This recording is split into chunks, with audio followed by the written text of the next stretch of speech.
কি রে, তোরা পাগলকে ধরে লাগছিস নাকি? আরে না না বল, এই হচ্ছে আমাদের গ্রামের সব থেকে বুদ্ধিমান লোক। এমনকি পুলিশেও আর বুদ্ধির অনেক প্রশংসা করেছে। এই গিলাসে মুখ না লাগে কি করে মদ খাবো তাইবো? আগে বলেন আপনাকে এমএলএ বানিয়েছে কি? কেন, আমার শ্বশুর? তাই তো বলি, আপনার মতন মূর্খ লোক কোনোদিন এমএলএ হতে পারে? এই চুপ কর, একদম আবল তাবল কথা বলবি নি। কি করে খাবে সেটা বল। কি করে খাবে আবার? গ্লাসটা হাতে ধরে হা করে খাবে। শালা আমার দুমনাম করেছিল না?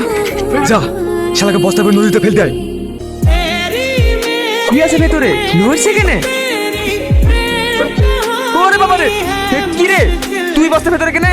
আর বলিস নি ভাই, তুই তো জানিস আমি দেখতে কতটা সুন্দর, তাই আমাকে মেয়ের বাড়ির লোক জোর করে বস্তার ভেতরে ভয়ের বিধবার জন্য নিয়ে যাচ্ছে। আমি এলে রাতে যা তুই বি করবি? হ্যাঁ করবো। তাহলে তাড়াতাড়ি বস্তার ভেতরে ঢোক, নাহলে ওরা এক্ষুনি চলে আসবে।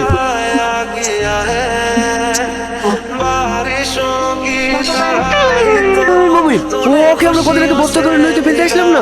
হ্যাঁ, তুই রোহন না? হ্যাঁ, তুই এত সুন্দর মেয়ে কোথায় পালি? আরে তোমরা আমাকে নদীতে ফেলে দিয়েছিলে না, ওই নদীর তলায় জল থেকে খুঁজে পেয়েছি। হ্যাঁ ভাই।